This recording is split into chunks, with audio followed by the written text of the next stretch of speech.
Okay, now we're going to talk about some disorders of renal function. Just to give you a little bit of background here, the kidneys start developing in about the 5th week of gestation, and they start actually functioning in the 8th week. Urine production starts in about the 9th to 12th week, and it's the main component of amniotic fluid. A lot of people don't realize that. And if you think about this, look how early the kidneys start developing. Most people don't even realize that they're pregnant at this time. A few terms that I want you to be familiar with. Renal hypoplasia is when the kidneys don't develop to normal size. Specifically, the cells do not develop to normal size. Dysgenesis is when the organ itself doesn't develop normally, maybe just a portion develops. And then agenesis would be complete failure of the organ to develop. You're missing one kidney.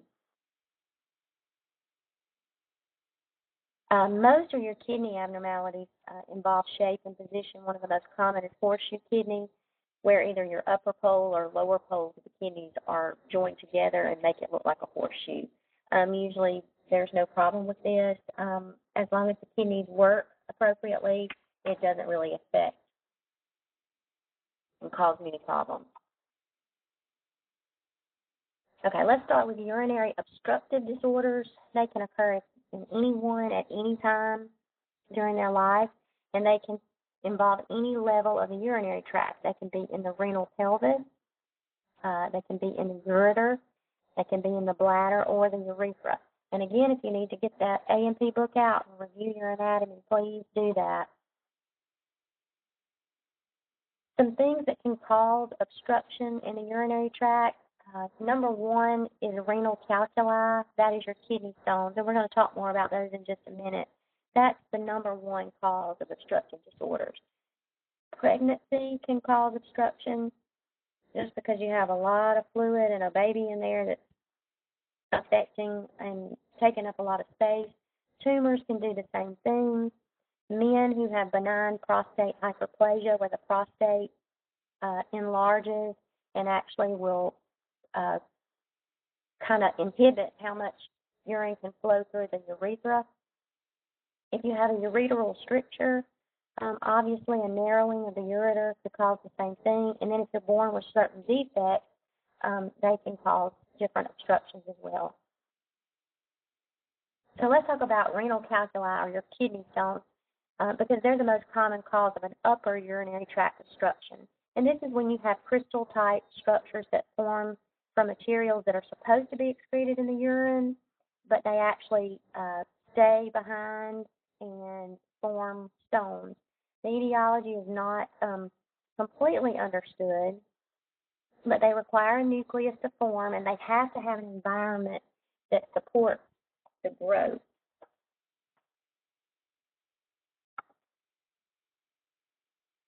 There are 3 different theories of stone formation. The only one I'm interested that you know about because it makes the most sense and seems to be most common is the saturation theory.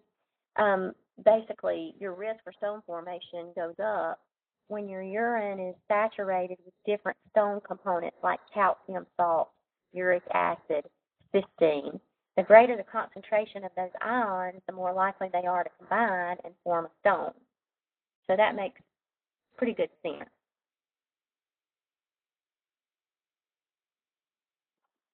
The different types of stones are listed here for you. We're going to focus most on calcium and magnesium ammonium phosphate stones because they are the most common.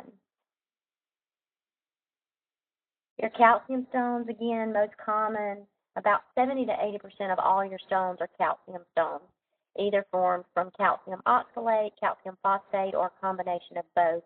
And usually you'll see these formations when you have an increased level of calcium in the blood and in the urine. And again, that makes perfect sense. If I have more calcium in the blood and in the urine, then obviously I'm at risk for forming calcium stones. Magnesium ammonium phosphate stones, also known as struvite or staghorn stones, you need to know all 3 terms for those, are a little bit different because they will only form in alkaline urine. And most of the time, when you have alkaline urine, you have a urinary tract infection or a bacteria in your urinary tract. And usually they form because this bacteria can release an enzyme called urease. And remember, we talked about that before when we talked about the GI tract and H. pylori bacteria. But anyway, your urinary tract bacteria have, some of them have the capability to release that enzyme urease that splits urea into ammonia and carbon dioxide. And just like H. pylori did in the stomach, this urease formation of ammonia causes the urine to become more alkaline and allows the bacteria to grow, further infecting you more, but also causing the formation of these particular stones, the ammonium phosphate stones. So let that kind of stick out in your head. And the thing about these is they can get very big, and they're called staghorn because they actually have like little fingers that would actually, stick out, if you want to think of them that way, so that they're very kind of give out like a little thorn type appearance there. Pretty painful. Signs and symptoms of kidney stones, biggest thing is pain. And they refer to pain of a kidney stone as renal colic. But this is the most common symptom that you will see. I mean, acute, excruciating pain, usually in the flank or the upper outer quadrant of the abdomen. The flank being right there on the side or around the back where the kidney might be. And it may radiate lower. Usually there's some nausea and vomiting, and you can usually pick these people out, as they come in. They're doubled over in pain. They think they're going to die. They've never had any worse pain ever. I've actually talked to lots of women who've had both kidney stones and babies and say that the kidney stones were much worse than having labor pain. So most of the time, though, your patients will have the renal colic type pain. Some people will have the non-classic or the non-colicky pain. Their pain is a little bit different. They have more of a dull ache instead of that acute, excruciating, stabbing pain. And their pain is usually worse when they drink more fluids, which is, when we know somebody has a stone, we force fluids. We want them to drink a lot. So it goes against the grain. But 90% of your patients who come in with stones will have that renal colic.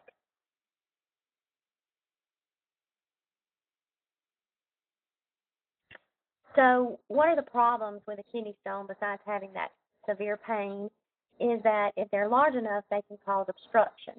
And if you have an obstruction in your urinary tract, then obviously urine is not going to be able to pass through the way it's supposed to. If it backs up, you're going to have that stasis of urine. It becomes kind of stagnant. And remember, we said anytime something stands still, it has the risk of developing an infection.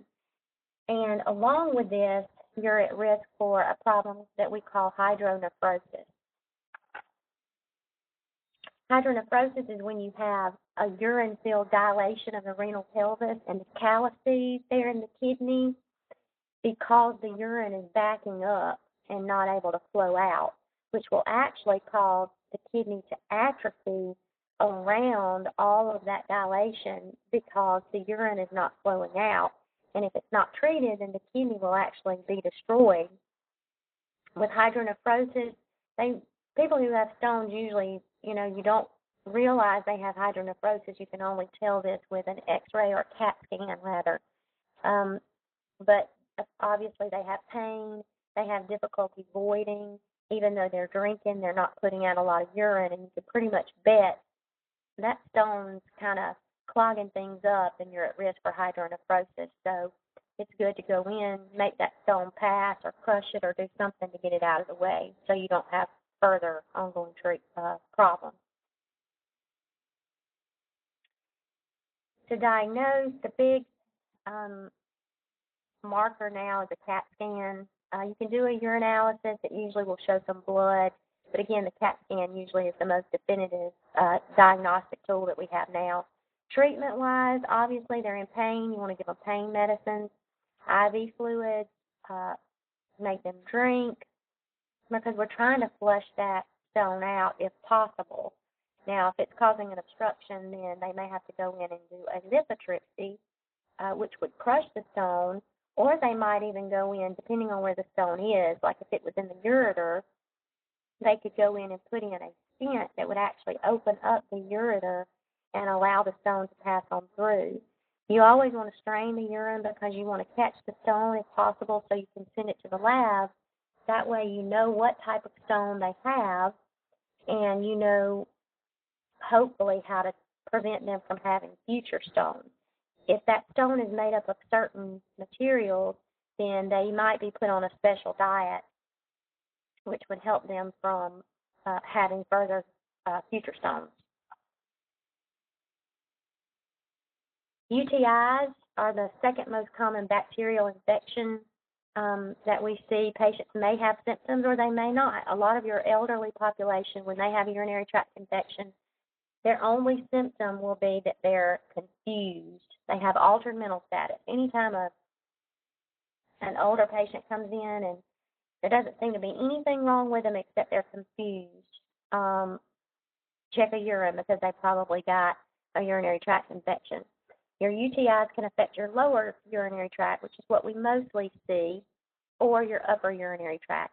If it's lower, it's really a cystitis, even though we use kidney infection or urinary tract infection kind of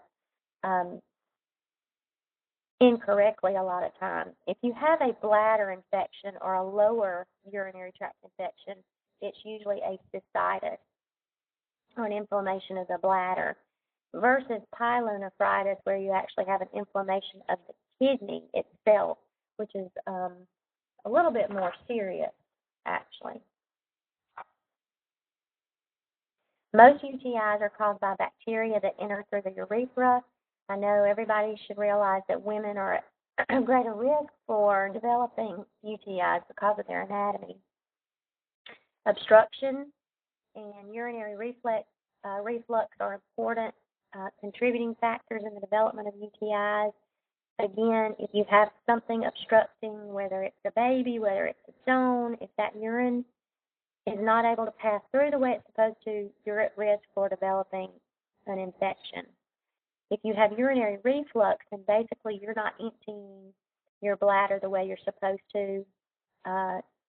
Urine may actually not be voided completely. Old urine may actually stay in the bladder. Again, think about stasis, not moving the way it's supposed to. Again, at risk for developing a bacteria. And the most common bacteria that you see in UTIs is E. coli. That's very important for you to remember.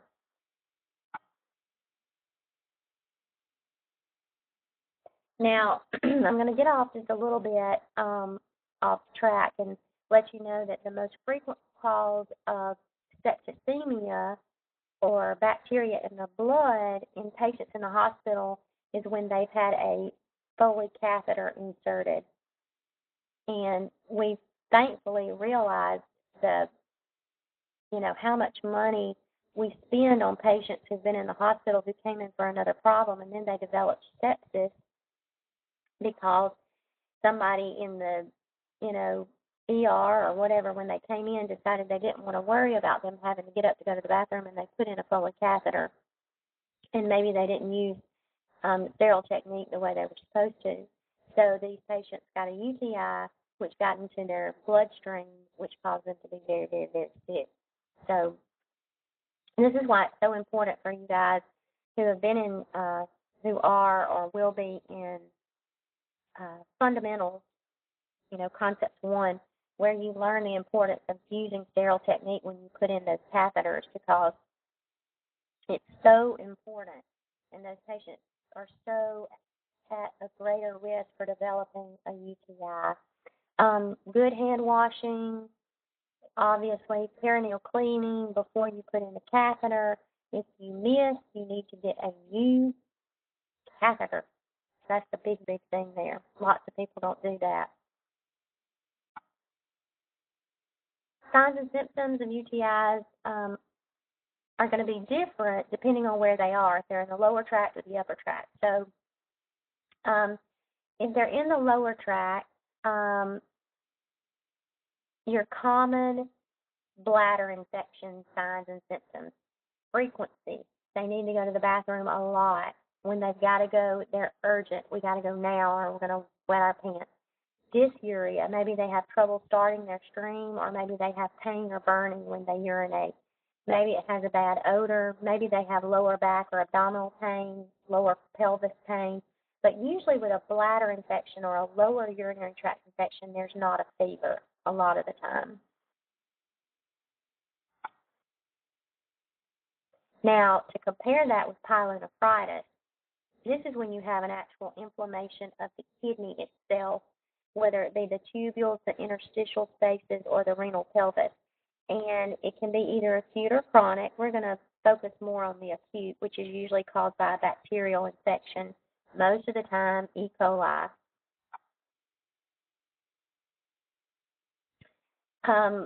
A lot of the times with acute pyelonephritis or a true kidney inflammation and infection, it's come from a UTI that started in the lower tract, but it moved its way up the urinary tract and reached the kidney. Or it can be caused from an organism or a bacteria that was in the bloodstream that actually affected the kidneys as well. Some contributing factors: catheterization is a big one. Again, those catheters are dangerous. Pregnancy, very common for women who are pregnant to have those UTIs that will move on up into the kidney. Reflux, where your urine doesn't actually, or your bladder doesn't empty completely. And then neurogenic bladder, when patients have had spinal injuries and have difficulty urinating. Signs and symptoms of acute pyelonephritis or a true kidney infection, they're usually different from that cystitis or the lower UTI. More of a sudden onset, very sick, chills, fever, headache, back pain, the normal dysuria where you have pain and burning with urination. They've got to go frequently and urgently. And then they may have back pain or what we call CVA tenderness, which is costovertebral angle tenderness, and that is on your back. You can actually draw an angle on your back where your kidneys are. And if patients who have a true pyelonephritis will usually complain that they hurt there in that angle. And if you were to tap there on that area when they came in with the kidney infection, they would have severe pain.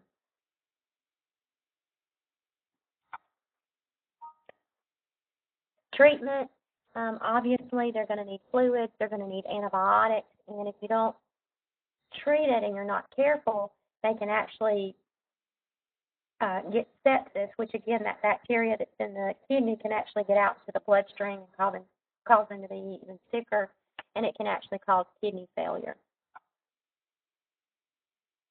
In special populations, all we're going to talk about here is that women are more susceptible to UTIs, again, because of their anatomy. We're not going to talk about children. You'll get that when you get to pediatrics. But your elderly patients, remember, again, what I said, their presentation is completely different. A lot of times with a UTI, they have no urinary symptoms whatsoever.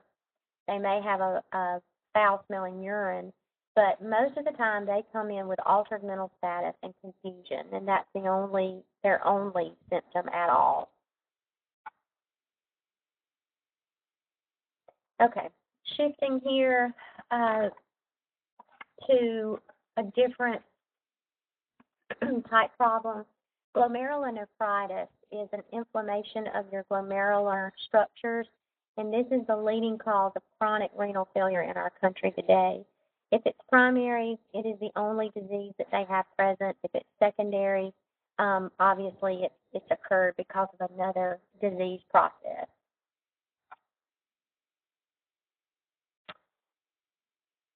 Most primary and some secondary cases of glomerulonephritis are immune responses. And if you travel back to when we talked about immunity and the different types of hypersensitivity, remember in type 3s, antigen-antibody complexes connected and floated around until they landed on some tissue somewhere in the body, and then they began to cause damage. And most of the time, those antigen-antibody complexes will settle in the glomerular membrane, causing glomerulonephritis. And unfortunately, there's not a whole lot that can be done for that. And those people will actually go on to have renal failure. What you see in patients that have glomerular disease are different changes at the cellular level. They will actually have an increase in the cellular components. They'll actually have an increase in non-cellular components like collagen, which really affects the way the cells work and affect how the kidneys work. And then you'll have an increase in the thickness of that glomerular capillary wall. Again, that's going to affect how, your filtration, and again, affect how well the kidneys are able to take toxins out of the blood. Two different types of glomerular disease that we're going to talk about on this slide and then the following slide, and you need to know the differences between these two, okay? There's a nephritic syndrome and a nephrotic syndrome. In the nephritic syndrome, you have the problems that produce proliferative inflammatory responses. So basically what you see here is a decrease in the permeability of the glomerular capillary wall, okay? Remember, with you have an increase in those cellular components, an increase in the thickness of the capillary wall. So that means the permeability decreases, or things aren't able to move back and forth across the capillary wall as they normally would in a regular, normal kidney. And so what you see here is that red blood cells are able to get out into the urine and cause you to have hematuria, or blood in the urine. And signs and symptoms besides the blood in the urine would be a decrease in urine output, which is oliguria, high blood pressure, and what we call azotemia, or signs of protein left in the blood. And remember, that's supposed to be filtered out. That end product of protein metabolism is supposed to be filtered out. And if your kidneys aren't working right, you have nephritic syndrome, then you're going to have evidence of that protein staying in the blood. Again, your BUN and creatinine would be elevated, those two lab levels that we talked about.